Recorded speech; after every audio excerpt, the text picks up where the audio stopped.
नमस्कार शिक्षक मित्रांनो. आज आपण सीटेटच्या पेपरची तयारी करणार आहोत. तर बघा, सीटेटचा पेपर 6 सप्टेंबरला आहे. त्या अनुषंगानं आज आपण आजच्या व्हिडिओमध्ये 50 प्रश्न बघणार आहोत. चला वेळ न घालवता बघूयात फटाफट 50 प्रश्न. प्रश्न पहिला, प्राथमिक स्तर पर भाषा सीखने सिखाने का मुख्य उद्देश्य क्या है? प्राथमिक स्तर पर भाषा सीखने सिखाने का मुख्य उद्देश्य क्या है? बघा, याचे 4 पर्याय आहेत. भाषा का व्याकरण सीखना, बच्चों को कविता कहानी याद करवाना, भाषा का प्रभावी प्रयोग करना सिखाना, अक्षरों को सुंदर ढंग से लिखना सिखाना. तर बघा, या 4 पर्यायापैकी योग्य पर्याय आहे पर्याय क्रमांक सी, म्हणजे भाषा का प्रभावी प्रयोग करना सिखाना. नेक्स्ट, पुढचा प्रश्न बघूयात. प्रश्न दूसरा, भाषा अर्जन के संबंध में कौन सा कथन सत्य है? भाषा अर्जन के संबंध में कौन सा कथन सत्य है? यह विद्यालय में ही होता है, यह सहज और स्वाभाविक होता है, इसके लिए नियम रटने पड़ते हैं, यह कठिन प्रक्रिया है. बघा, हे असे 4 पर्याय आहेत. तर याचं योग्य उत्तर आहे पर्याय क्रमांक बी, यह सहज और स्वाभाविक होता है. नेक्स्ट, प्रश्न क्रमांक तीसरा, बच्चों में भाषा सीखने की क्षमता होती है, अर्जित की गई, अनुकरण से आई, जन्मजात, वैज्ञानिक. तर बघा, याचं योग्य उत्तर आहे सी, जन्मजात. नेक्स्ट, प्रश्न क्रमांक 4, प्राथमिक स्तर पर बच्चों की भाषा का आकलन करने का सबसे उपयुक्त तरीका क्या है? प्राथमिक स्तर पर बच्चों की भाषा का आकलन करने का सबसे उपयुक्त तरीका क्या है? पोर्टफोलियो, लिखित परीक्षा, मौखिक प्रश्नोत्तर, गृह कार्य. तर बघा, याचं योग्य उत्तर आहे पोर्टफोलियो. नेक्स्ट, प्रश्न क्रमांक 5, डिस्लेक्सिया किससे संबंधित विकार है? डिस्लेक्सिया किससे संबंधित विकार है? तर बघा, याचं योग्य उत्तर आहे पर्याय क्रमांक बी, पढ़ने में कठिनाई. डिस्लेक्सिया म्हणले की वाचन दोष, म्हणजे वाचनात अडथळे येणे, वाचनामध्ये समस्या येणे. आणि डिस्कॅल्सिया म्हणजे गणितीय दोष, आणि डिस्ग्राफिया म्हणजे शिकण्यामध्ये. तर बघा, डिस्ग्राफिया म्हणजे लिखाणासाठी. डिस्लेक्सिया, डिस्ग्राफिया आणि डिस्कॅल्सिया असे वेगवेगळे प्रकार आहेत. नेक्स्ट, आपण पाहूया पुढचा प्रश्न. पुढचा प्रश्न आलाच, डिस्ग्राफिया का संबंध मुख्य रूप से किससे है? डिस्ग्राफिया का संबंध मुख्य रूप से किससे है? लिखने से है. इसका सही जवाब है पर्याय क्रमांक बी, लिखने से. नेक्स्ट, प्रश्न क्रमांक 7, बहुभाषिकता हमारी पहचान भी है और हमारी डैश डैश व डैश डैश का अभिन्न अंग भी है. तर बघा, याचं योग्य उत्तर आहे सभ्यता और संस्कृती, पर्याय क्रमांक ए. म्हणजे बहुभाषिकता हमारी पहचान भी है और हमारी सभ्यता व संस्कृति का अभिन्न अंग भी है. नेक्स्ट, प्रश्न क्रमांक 8, प्राथमिक स्तर पर पढ़ने का अर्थ क्या है? प्राथमिक स्तर पर पढ़ने का अर्थ क्या है? तर याचं योग्य उत्तर आहे अर्थ समझकर पढ़ना. नेक्स्ट, प्रश्न क्रमांक 9, भाषा शिक्षण में सबसे अधिक महत्वपूर्ण क्या है? भाषा शिक्षण में सबसे अधिक महत्वपूर्ण क्या है? तर बघा, याचं योग्य उत्तर आहे भाषा प्रयोग के समृद्ध अवसर. नेक्स्ट, प्रश्न क्रमांक 10, कहानी सुनाने से बच्चों में किस कौशल का विकास होता है? कहानी सुनाने से बच्चों में किस कौशल का विकास होता है? तर याचं योग्य उत्तर आहे कल्पनाशीलता और चिंतन शक्ति का.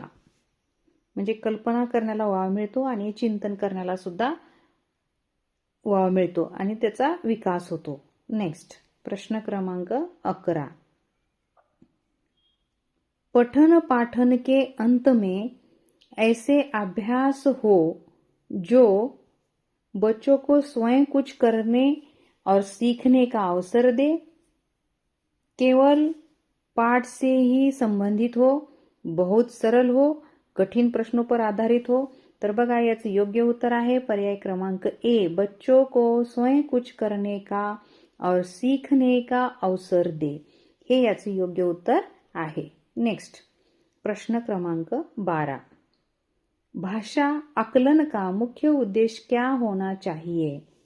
भाषा आकलन का मुख्य उद्देश्य क्या होना चाहिए? बच्चों की कमियां निकालना, यह जानना कि बच्चों ने कितना सीखा, भाषा सीखने सिखाने की प्रक्रिया को उन्नत बनाना, या बच्चों को अगली कक्षा में प्रोन्नत करना.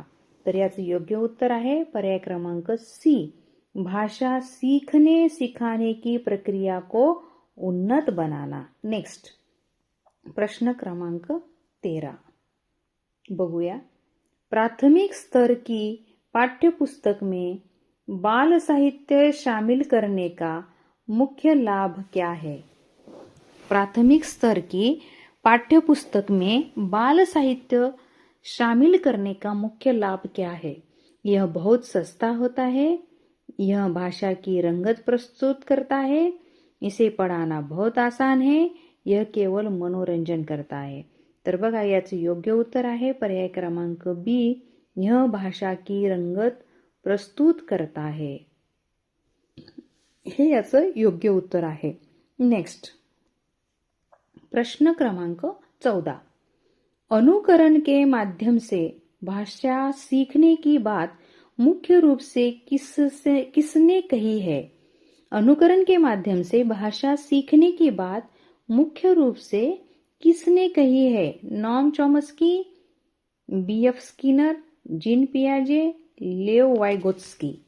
तर बघा या 4 पर्यायापैकी योग्य उत्तर आहे पर्याय क्रमांक बी, बी.एफ. स्किनर.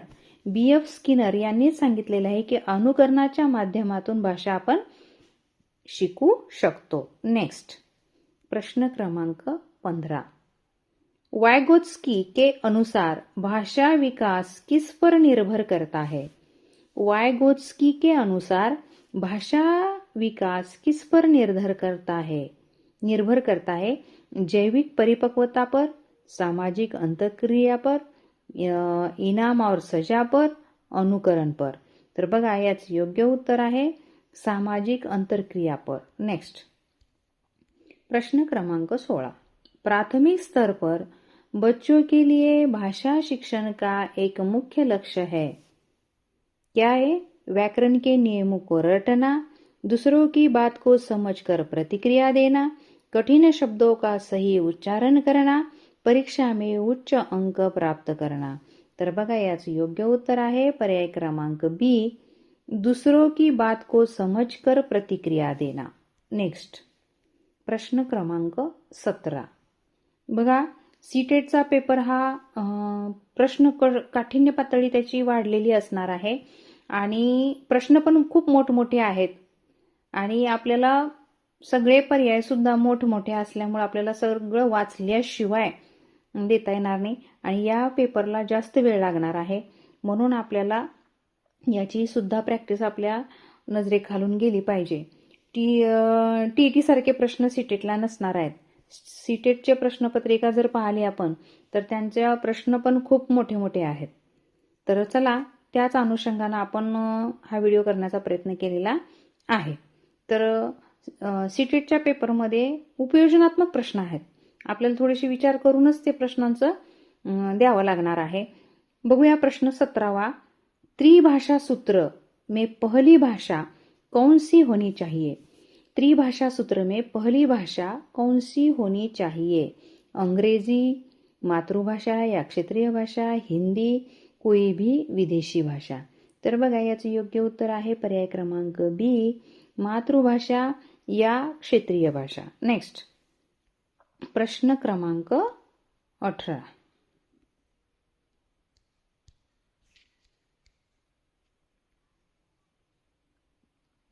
बघूया प्रश्न क्रमांक 18.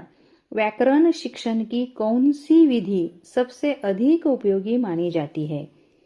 व्याकरण शिक्षण की कौन सी विधि सबसे अधिक उपयोगी मानी जाती है? तर बघा आपण पर्याय वाचून घेऊ. निगमन विधी, आगमन विधी, सूत्रविधी, पाठ्यपुस्तक विधी. तर बघा, तर याचं योग्य उत्तर आहे पर्याय क्रमांक बी, आगमन विधी. नेक्स्ट प्रश्न क्रमांक 19. मातृभाषा में शिक्षण देना क्यों आवश्यक है? इससे बच्चे सहजता से अवधारणाओं को समझते हैं या यह परीक्षा में अंक दिलाता है? यह सरकार का नियम है. इससे अध्यापकों का काम आसान होता है. बघा, असे 4 पर्याय आपल्या समोर दिलेले आहेत. तर याचं योग्य उत्तर आहे पर्याय क्रमांक ए. इससे बच्चे सहजता से अवधारणा को समझते हैं. नेक्स्ट पुढचा प्रश्न बघूया. प्रश्न क्रमांक 20. बच्चों के भाषा विकास में सबसे कम महत्वपूर्ण क्या है? सबसे कम महत्वपूर्ण क्या है? बातचीत करना, कहानी सुनाना, पाठ्यपुस्तक के प्रश्नों के उत्तर लिखवाना, स्वतंत्र अभिव्यक्ती. तर बघा, याचं योग्य उत्तर आहे पर्याय क्रमांक सी, पाठ्यपुस्तक के प्रश्नों के उत्तर लिखवाना. नेक्स्ट प्रश्न क्रमांक 21. भाषा शिक्षण में TLM यानी टीचिंग लर्निंग मटेरियल का उपयोग किसके लिए होता है? कक्षा को सुंदर बनाने के लिए, अधिगम को अधिक प्रभावी और रोचक बनाने के लिए, शिक्षकों का समय बचाने के लिए या बच्चों को व्यस्त रखने के लिए. तर बघा, याचं योग्य उत्तर आहे पर्याय क्रमांक बी, अधिगम को अधिक प्रभावी और रोचक बनाने के लिए. नेक्स्ट प्रश्न क्रमांक 22. स्वर और व्यंजन का सही ज्ञान बच्चों को किस कौशल्य के विकास में मदद करता है? स्वर और व्यंजन का सही ज्ञान बच्चों को किस कौशल्य में विकास में मदद करता है? शुद्ध उच्चारण और लेखन में, केवल सुनने में, केवल चित्र बनाने में, केवल रटने में.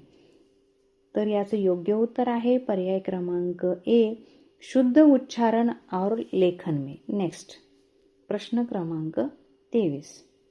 सूर्योदय शब्द का सही संधि विच्छेद क्या है? सूर्योदय शब्द का सही संधि विच्छेद क्या है? आता इथं संधी आपल्याला विचारलेलं आहे टीटी सारखं. सूर्य अधिक उदय, सूर्य अधिक उदय, सूर्यो अधिक दय, सु अधिक सूर्योदय. तर याचं योग्य उत्तर आहे पर्याय क्रमांक बी, सूर्य अधिक उदय. मिळून काय झाला? सूर्योदय. अ आणि उ मिळून काय झाला? ओ झाला. नेक्स्ट प्रश्न क्रमांक 24. विद्यालय शब्द में कौन सी संधि है? विद्यालय शब्द में कौन सी संधि है? गुण स्वर संधि, दीर्घ स्वर संधि, वृद्धी स्वर संधि, व्यंजन संधि. बघा, तर याचं योग्य उत्तर आहे पर्याय क्रमांक बी, दीर्घ स्वर संधि. नेक्स्ट प्रश्न क्रमांक 25. यथाशक्ति शब्द में कौन सा समास है? यथाशक्ति शब्द में कौन सा समास है? तत्पुरुष समास, द्विगु समास, अव्ययी भाव समास, बहुव्रीही समास. आता बघा, इथं यथा हा शब्द ज्या ज्या शब्दांच्या अगोदर लागलेला आहे तर त्याला आपण काय म्हणतो? अव्ययी भाव समास. पर्याय क्रमांक सी. नेक्स्ट प्रश्न क्रमांक 26. चौराहा शब्द में कौन सा समास होता है? चौराहा शब्द में कौन सा समास होता है? म्हणजे 4 रस्ते असलेला. द्विगु समास, द्वंद्व समास, तत्पुरुष समास, कर्मधारय समास. तर दोन्ही या ठिकाणी दोन्ही शब्द महत्वाचे आहेत. द्विगु समास. नेक्स्ट प्रश्न क्रमांक 27 नीलकंठ, नीलकंठ जिसका कंठ नीला हो म्हणजे तिसऱ्याचाच बोध होतो. शिव शब्द में कौन सा समास है? बहुव्रीही समास, तत्पुरुष समास, अव्ययीभाव समास, द्वंद्व समास.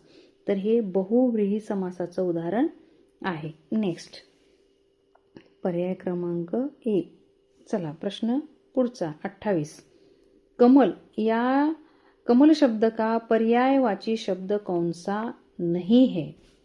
म्हणजे कमळाचे पर्याय असलेला शब्द कोणता नाहीये? पंकज आहे, नीरज आहे, जलज आणि जलद. याच्यामध्ये बघा आपल्याला फरक जाणून घ्यायचा आहे. जलद म्हणजे ढग, जलद, तर हा पर्याय चुकीचा आहे. आणि कमलला पंकज म्हणतात, नीरज म्हणतात आणि जलज म्हणतात. नेक्स्ट प्रश्न क्रमांक 29. अमृत शब्द का सही विलोम म्हणजे विरुद्धार्थी शब्द क्या है? अमृत विष, पर्याय क्रमांक ए. नेक्स्ट प्रश्न क्रमांक 30. अनुराग शब्द का विलोम शब्द क्या है? विराग, अनुराग, प्रेम, राग. तर बघा समोरच आहे विराग, अनुराग. नेक्स्ट प्रश्न क्रमांक 31. जो सब कुछ जानता हो वाक्य के लिए एक शब्द क्या है? अल्पज्ञ, सर्वज्ञ, अज्ञ, विद्वान. सर्वज्ञ, जो सगळं जाणतो त्याला सर्वज्ञ. नेक्स्ट प्रश्न क्रमांक 32. आंखों का तारा होना मुहावरे का सही अर्थ क्या है?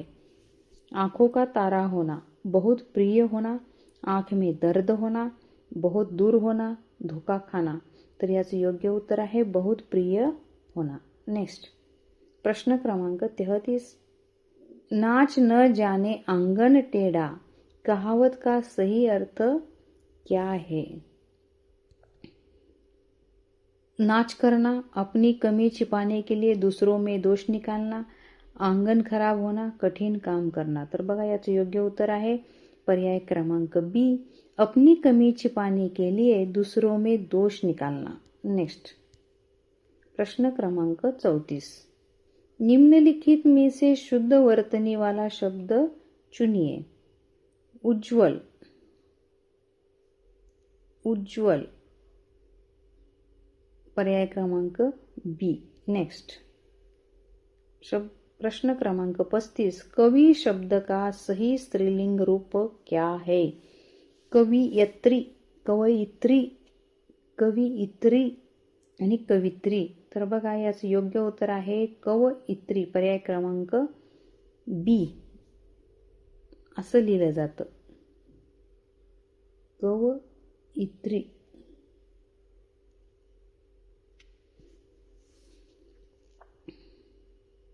नेक्स्ट प्रश्न क्रमांक 36. पेड़ से पत्ता गिरा इस वाक्य में कौन सा कारक है? कारण कारक, अपादान कारक, कर्म कारक, संबंध कारक. पेड़ से पत्ता गिरा, वेगळेपण होणे, अपादान कारक. नेक्स्ट प्रश्न क्रमांक 37.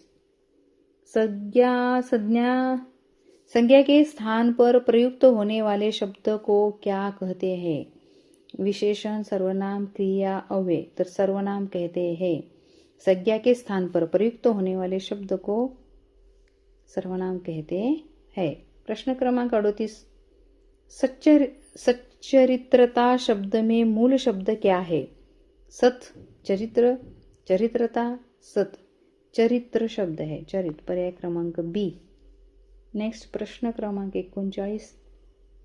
अभिमान शब्द में कौन सा उपसर्ग लगा है?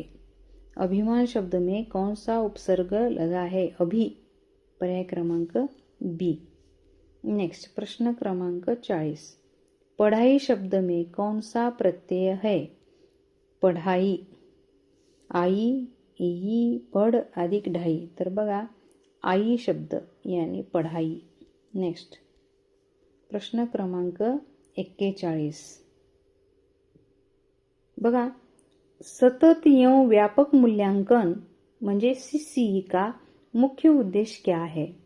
सतत एवं व्यापक मूल्यांकन का मुख्य उद्देश्य क्या है?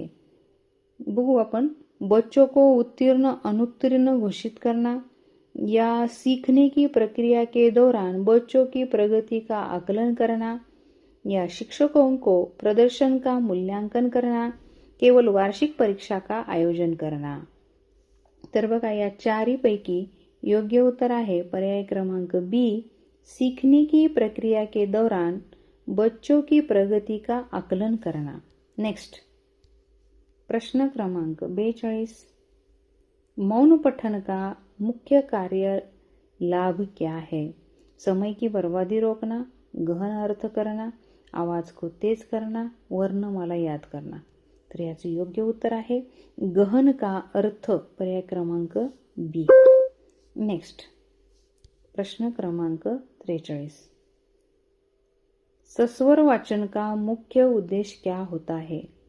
बच्चों को पढ़ने संबंधी झिझक को समाप्त करना, अर्थ को जल्दी समझना, केवल शांति बनाए रखना, कठिन शब्दों को याद करना।